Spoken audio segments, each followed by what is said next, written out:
Sinikap ni Corazon Aquino.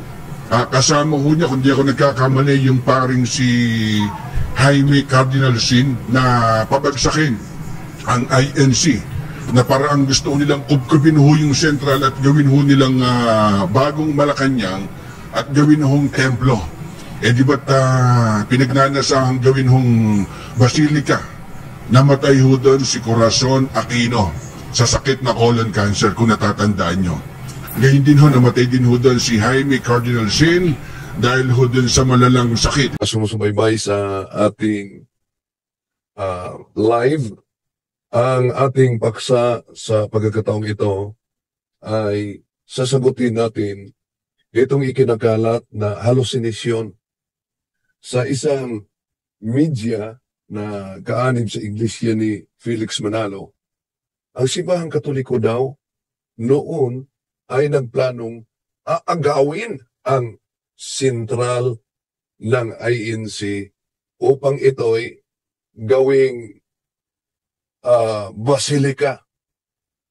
Noon pa daw ito sa panahon ni dating Pangulong Corazon Aquino, kaalyado si Cardinal Sin. Ito ating pakinggan. Sinikap ni Corazon Aquino. Kasama ho niya, kung di ako nagkakamali, yung paring si Jaime Cardinal Sin na pabagsakin ang INC, na parang gusto nilang kubkubin ho yung sentral at gawin ho nilang bagong Malacanang at gawin hong templo. Di ba't pinagnanasahang gawin hong basilika? Namatay ho doon si Corazon Aquino sa sakit na colon cancer, kung natatandaan nyo. Ngayon din ho, namatay din ho doon si Jaime Cardinal Sin dahil ho doon sa malalang sakit. Diba, kung natatandaan nyo, sinubukan dati ni Ramon Magsaysay na pabagsakin ng Iglesia ni Cristo sa paraang nagpasaw siya ng batas ng panahon na yan sa Pilipinas na tanging ang Katoliko lamang ang ititirang relihiyon sa bansa. Ngunit lahat ho ng relihiyon, mga kaibigan, gaya ho ng INC at saka ho yung Protestante, ay mawawala daw ho, kumbagay di ba't namatay nun si Ramon Magsaysay dahil ho dun sa plane crash. Huwag niyo hong gigisingin yung higanting natutulog. Ito pong Iglesia ni Cristo. Kung gusto mong gumulo ang buhay mo, guluhin mo ang Iglesia ni Cristo. Iwan ko kung broadcaster ba talaga ito, si Ka-Rex. Pinakalat niya ang balitang wala talagang batayan, mga kapatid. Bakit walang batayan? Imagine, ayon sa kanya, subukan dati ni Ramon Magsaysay na pabagsakin ng Iglesia ni Cristo sa paraang nagpasaw siya ng batas ng panahon na yan sa Pilipinas na tanging ang Katoliko lamang ang ititirang relihiyon sa bansa. Ngunit lahat ho ng relihiyon, mga kaibigan, gaya ho ng INC at saka ho yung Protestante, ay mawawala daw ho, kumbagay, di ba't namatay nun si Ramon Magsaysay dahil ho dun sa plane crash. So, ibig sabihin, kalaban ay Magsaysay ang Iglesia de Cristo. Pero ano itong Pasugo Magazine nila? Tingnan niyo, Pasugo Magazine nila. Si Felix Manalo tumanggap ng regalo galing kay dating Presidente Ramon Magsaysay. Nasa Hulyo 1964, pahina 27. Ang tanong, totoo ba ang sinabi? Sinubukan dati ni Ramon Magsaysay na pabagsakin ng Iglesia ni Cristo sa paraang nagpasaw siya ng batas ng panahon na yan sa Pilipinas na tanging ang Katoliko lamang ang ititirang relihiyon sa bansa. Ngunit lahat ho ng relihiyon, mga kaibigan, gaya ho ng INC at saka ho yung Protestante, ay mawawala daw ho. Nagawa ng batas si dating Pangulong Ramon Magsaysay para ang Katoliko lang ang opisyal na relihiyon sa ating bansa. Totoo ba na sa panahon nila ni dating Pangulo Corazon Aquino at Jaime Cardinal Sin, sinikap ni Corazon Aquino, kasama ho niya, kung di ako nagkakamali, yung paring si Jaime Cardinal Sin na pabagsakin ang INC, na parang gusto nilang kubkubin ho yung sentral at gawin ho nilang bagong Malacanang at gawin hong templo. ang tanong ako, Broadcaster ba ito? Bakit? Aagawin ni dating Pangulong Corazon Aquino para gawin daw umanong Para ang gusto nilang kubkubin ho yung Sentral at gawin ho nilang bagong Malacanang, pero may iba naman siyang pahayag para gawing pinagnanasahang gawin hong Basilica.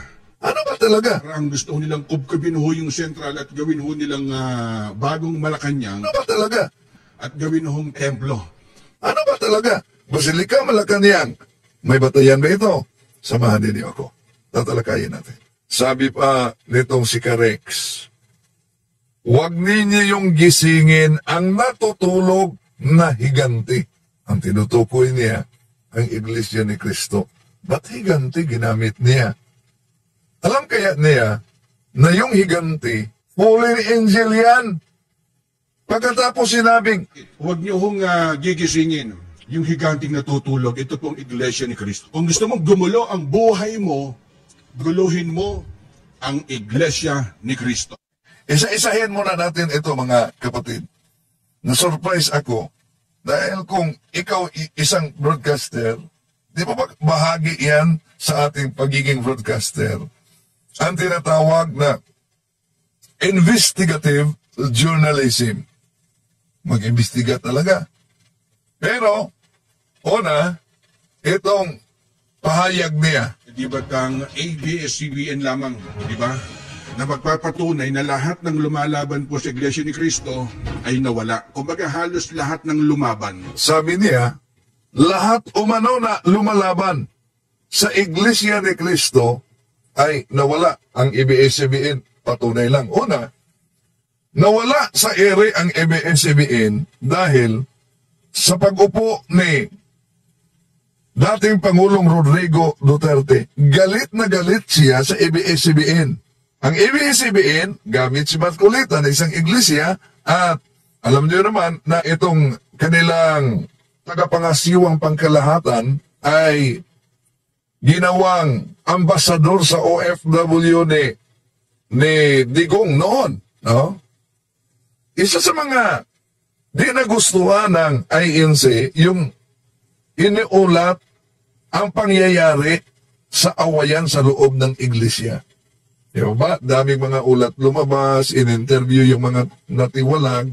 So, kaya, hindi naman yun ibig sabihin na bias ang ABS-CBN. Samantala, nagsalita na ang isa sa tiniwalag na miyembro ng Pamilya Manalo ng makapangyarihang Iglesia ni Cristo. Sa kanyang paglantad kagabi, sinabi po ni Ka Angel Manalo ang kanyang pagbubulgar sa umano'y mga katiwalian sa pamunuan ng Iglesia. Isa pang nagpakilalang ministro ng Iglesia ni Cristo ang nagpatotoo sa mga aligasyon ng korupsyon sa pamunuan ng INC. Sa panayam ng DZMM, ibinunyag ni Joy Yuzon na matindi umano ang pagnanakaw sa abuloy ng mga miyembro na napupunta sa marangyang pamumuhay ng ilang mga opisyal ng Iglesia ni Cristo. Bumaba sa pwesto ang isang ministro ng Iglesia ni Cristo sa Amerika dahil ayaw niyang basahin ang expulsion order laban sa mag-inang Ka-Teni at Ka-Angel Manalo. Exclusive to Paw Patrol, North America Bureau Chief Paul Henson.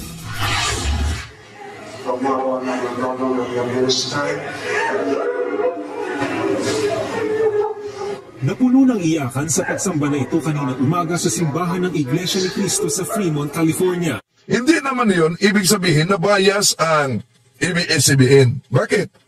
I-interview naman yung kanilang tagapagsalita. No? Mula umaga, nagsisinungaling na pala. Biglang ngayon, nung lumabas dahil nagkabistuhan, ibig sabihin, nagsasabi na ng totoo, nauubos ang pera, wala na raw na ipapatayong mga kapilya. August of 2011, groundbreaking po iyon ng Philippine Arena. Since 2011 up to now, mahigit po sa 800 ang bagong kapilya ng Iglesia ni Cristo. Dahil kung bias ang ABS-CBN, yung tagapagsalita ng INC, dili na dapat interviewin, pero galit sila. At sa pagkawala sa ere, ang ABS-CBN umano ay isang halimbawa ayon sa kanya na talagang may mangyari sa mga kumagalaban sa INC. Di ba tang ABS-CBN lamang, di ba? na magpapatunay na lahat ng lumalaban po sa Iglesia ni Cristo ay nawala. Kumbaga halos lahat ng lumaban. Sige, isa-isahin natin bilang broadcaster, mga kapatid. Kung sinubukan ni Magsaysay na pabagsakin ang Iglesia ni Cristo, ibig sabihin, kalaban sila sa founder, si Magsaysay at si Felix Manalo. Pero ang tanong, ano itong nasa larawan sa Pasugo Magazine ninyo? Kung saan, sa kaarawan mismo ni Felix Manalo, ito may ibinigay si Ramon Magsaysay at may nakasulat pa dito si kapatid na Felix Manalo at ang Pangulong Ramon Magsaysay. Ito ay kuha sa isa sa mga nakaraang kaarawan ng una. So, sa kaarawan pala ito ni Felix Manalo, binigyan ng regalo ni Ramon Magsaysay na Pangulo noon.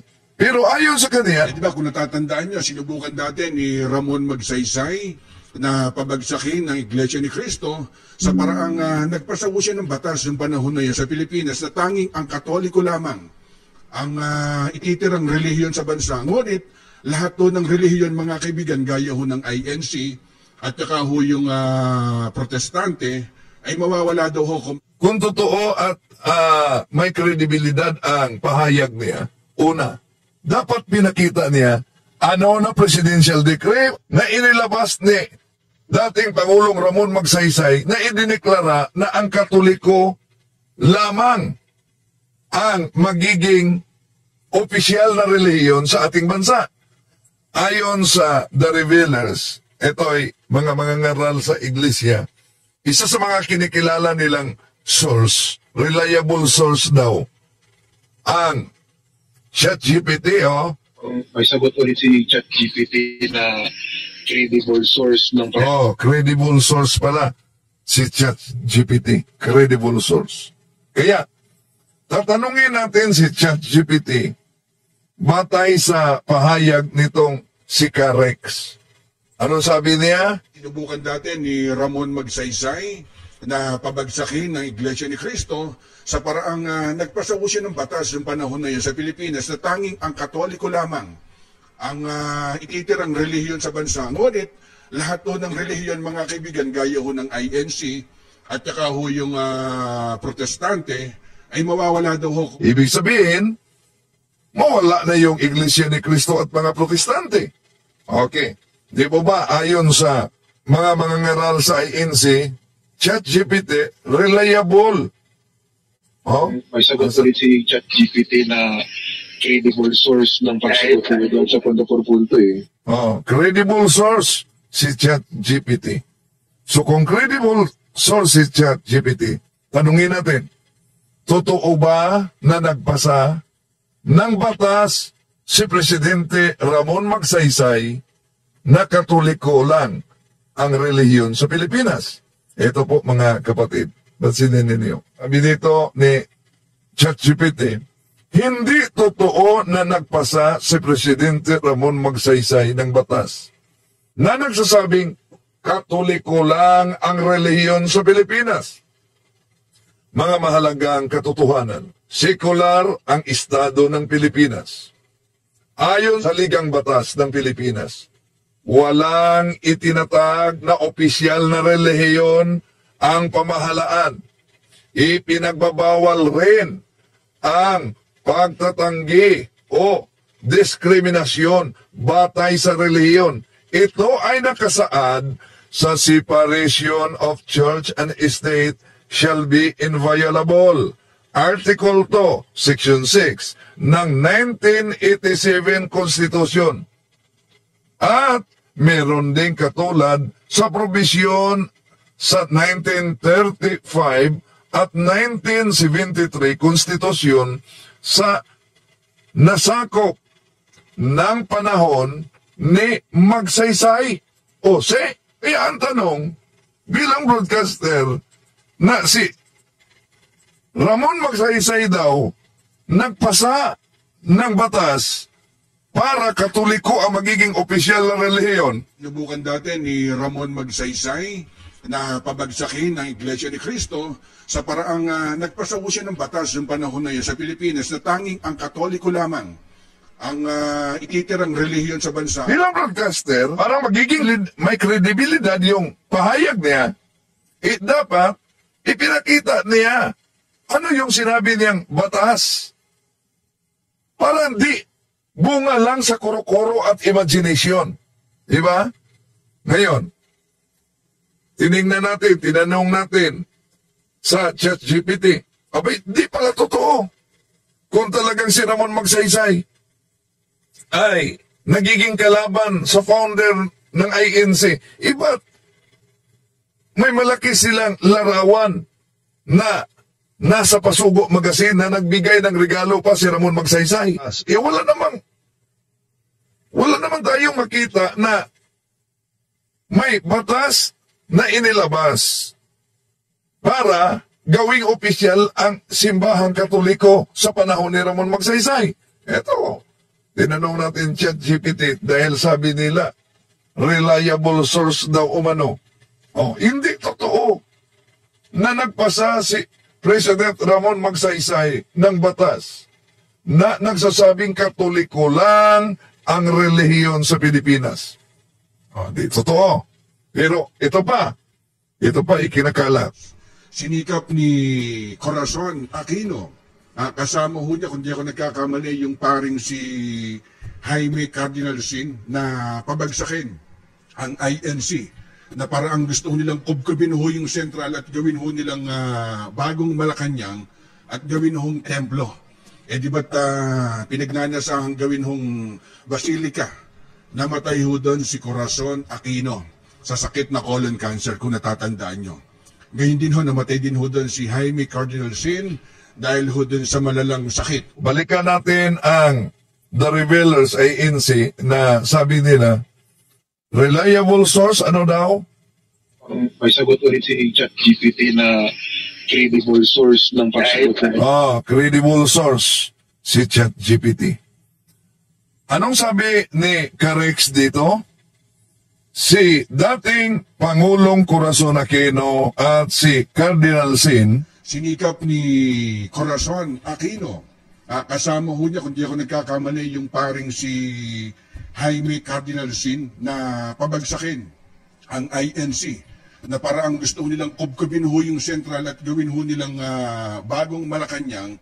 So gustong kubkubin ni Pangulong Corazon Aquino at kaalyado niya si Cardinal Sin. Kaya tanungin na naman natin si ChatGPT, totoo ba na may plano sina President Corazon Aquino at Cardinal Sin na pabagsakin ang Iglesia ni Cristo? Ito ang lalabas na sagot, mga kapatid.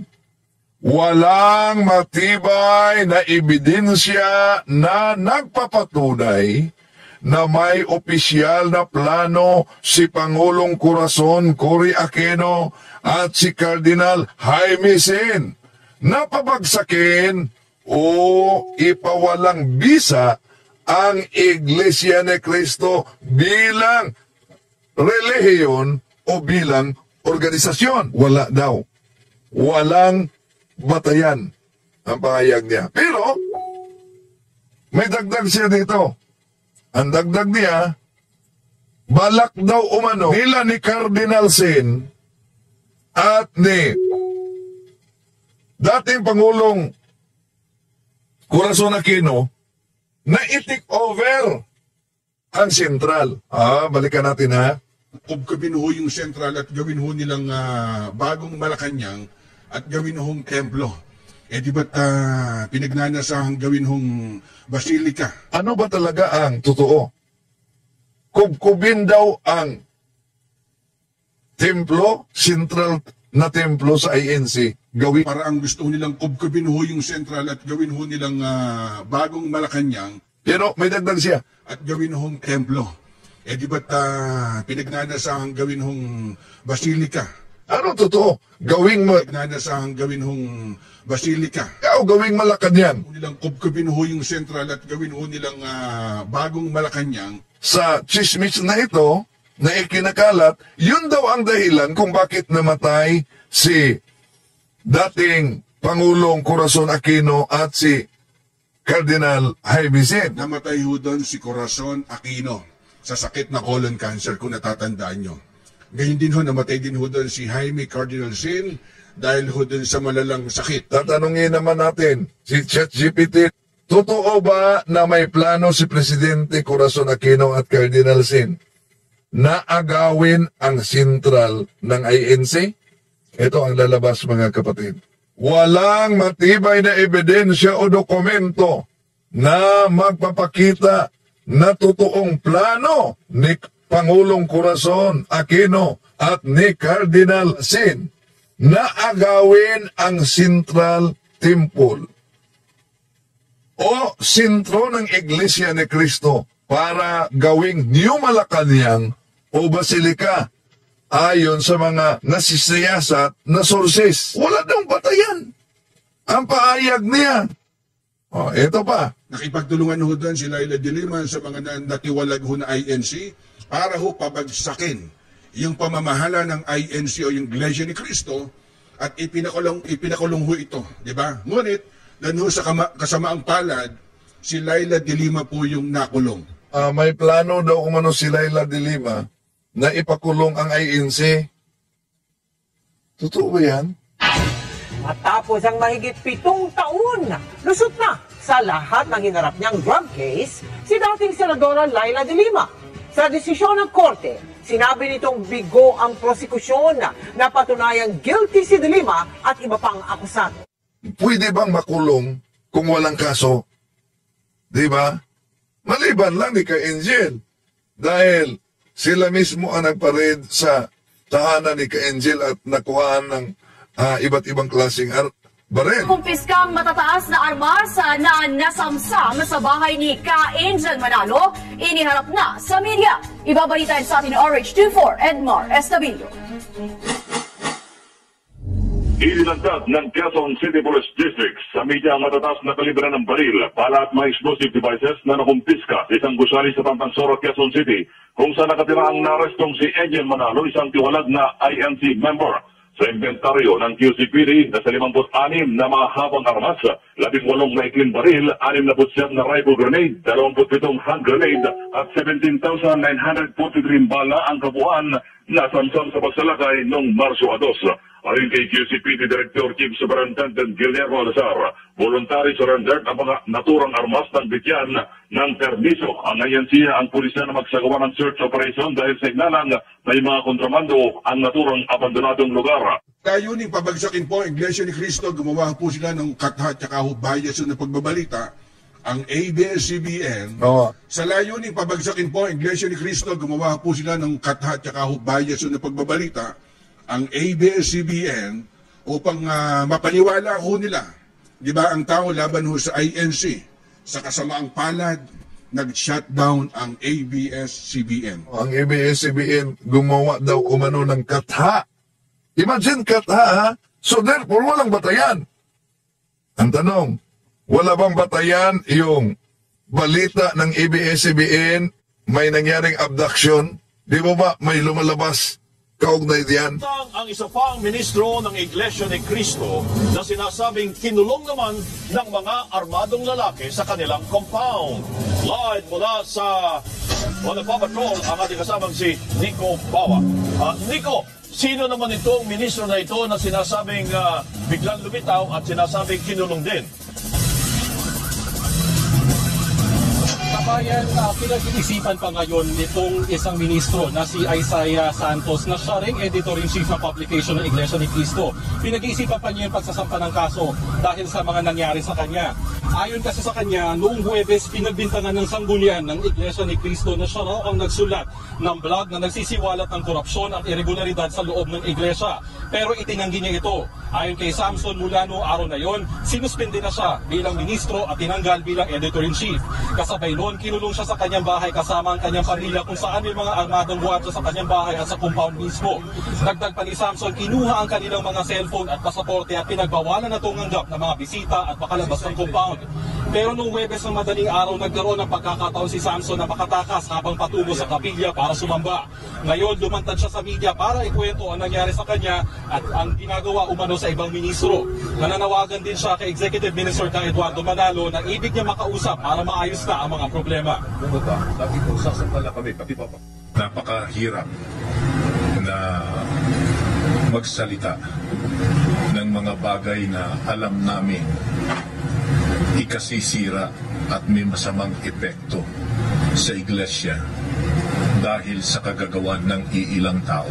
Katunayan ay meron pa sila ngayong mga ginagawang masama tulad halimbawa ng pag-aabdak sa ilang mga ministro at mga manggagawa sa iglesia. Pag sinabi naming manggagawa, yun ay one step before maging ordained minister.